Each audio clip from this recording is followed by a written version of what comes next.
เลยพี่น้องเสียบเป็นข้างมักตัวเลยพี่น้อง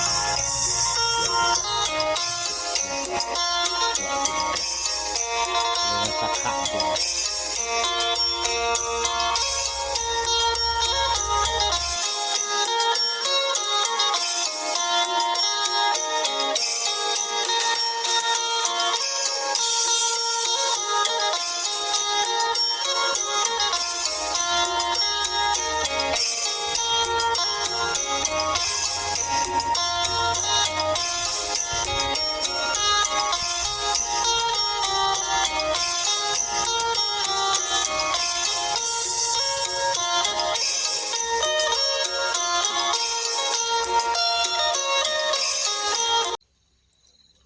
กระตักท้ายพี่น้องมันอีกออกมาข้างฟักแมวพี่น้องมาเสียบลักเสียบข้างให้ฟักแมวพี่น้องเห็ดคันได้หรือว่าที่มันเกี่ยวขึ้นนะพี่น้องเสียบมากก็ได้ลายเต๋อเลยพี่น้องใส่ไม้นี่เลยพี่น้องเสียบเห็ดคือข้างมักทั่วเลยพี่น้องเสียบขึ้นแมวก็บางคุ้มก็งามเลยพี่น้องว่าเอาฝุ่นมาใส่พี่น้องเอาขี้ไก่มาใส่งามขึ้นยอดก็ใหญ่ขึ้นแน่เลยก็เลยมาซักข้างพี่น้องสีพาไหมกับมันบดทันพี่น้องฝนกระตกเบิดมือเบิดคืนพี่น้องจะงามลายเต๋อแล้วใส่แม่ก็ได้งามเครือบอลแล้วพี่น้องเดี๋ยวชีให้มันขึ้นข้างแต่ยังบ่ทันได้เอาเชือกเอาลวดมาเน่งพี่น้องลวดมาเน่งหรือมาขึงเชือกมันขึ้นนี่ก่อน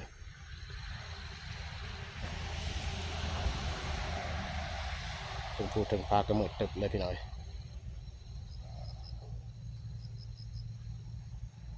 แต่ยังอีกประมาณเป็นมือพุ่นแหละพี่น้องจังสิแล้วเสียบก็ได้ออกมาผู้เดียวพี่น้อง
ตัดลงมาแบบนี้พี่น้อย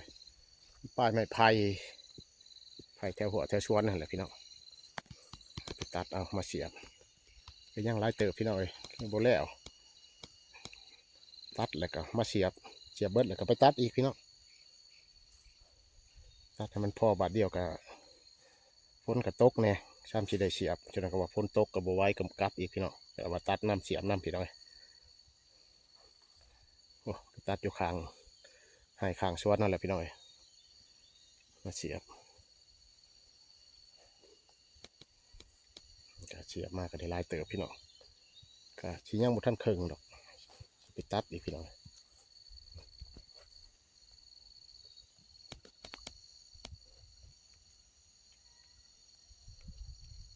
คุ้มงามคุ้มบอพี่น้อยคุ้มกับเป็นดอกแล้วเสียบจากเมื่อได้ชิแล้วพี่น้องเห็ดคนเดียวฝนกระตกเนี่ย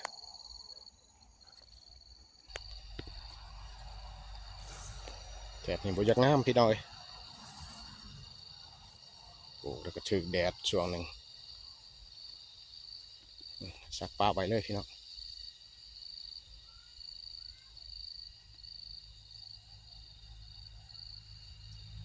นี่ว่าหญ้ากับบริตับพี่น้อยเสียอ่อนคุ้มเอามันบอยากงามก็เลยบอยากลงทุนล่องไปก่อนพี่น้องกันมันขึ้นข้างขึ้นไม้ที่ว่าเขาซักมันก็จังสิคอย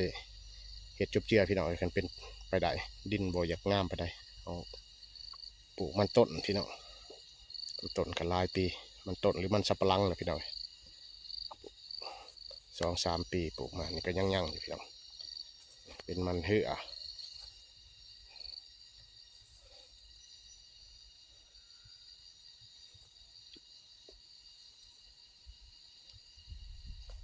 จะขี่ได้บ่ได้แล้วพี่น้องเลยเห็ดเสียงไปเนี่ยทีมันก็จำกัดพี่น้องมันบ่มีดินบนไรงามกระปลูกใช้แต่ยามฝนช่วงแรงก็จักสิเห็ดไปได้พี่น้องใกล้หวยใกล้น้ำจำเป็นเห็ดไปนี่แหละพี่น้อง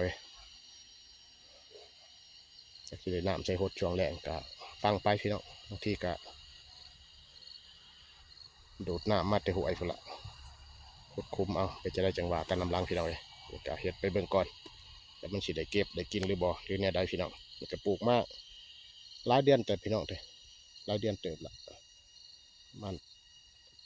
4 เดือนประมาณนั้นแหละได้แหละ3 เดือนปลา4 เดือนเลยพี่น้องก็ปลูกอยากงามปานใดชื่อขี่ไก่มาใส่บางนี้นี่ก็เลยเห็นมันงามขึ้นพี่น้องจังว่ามาซักข้างซักอันนี้ให้มัน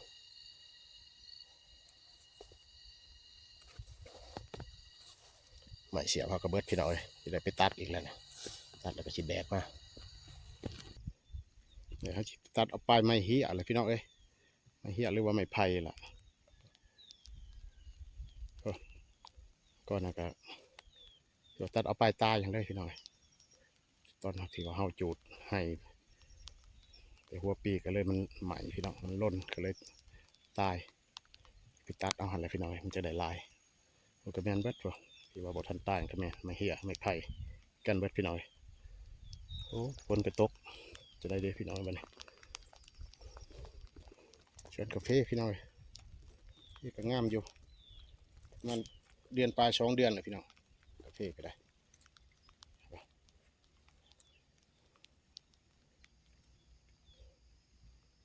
ไปในใดมาในใดวันนี้ฝนตกเลยพี่น้องจะเป็นละกระเทินได้มาละลุยเลยละพี่น้องปลูกกระโพดซับน้ำพี่น้องกาแฟก็ได้หลายอย่างผสมผสาน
เสียบมากก็ได้หลายเติบเลยพี่น้อยหลายเติบกระโบแล้วพี่น้อยเอายอดมันขึ้นอีกเนี่ยขึ้นมันเกี่ยวขึ้นไปเองมันเลยแล้วบกขึ้นบกถือเก้ากับแป้งเลยพี่น้อยคนกับฟอยเลยพี่น้อย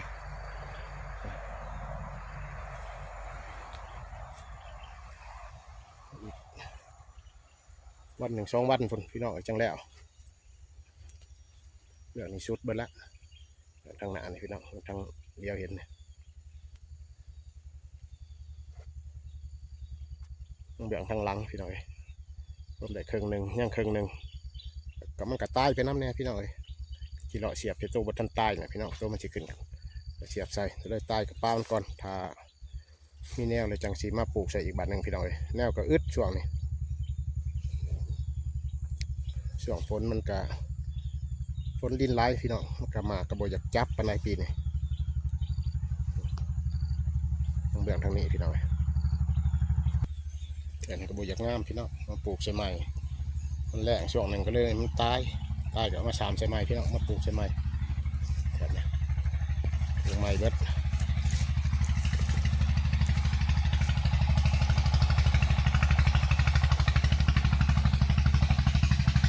ฝนตกย่อยๆเลยพี่น้องฝนลิ้น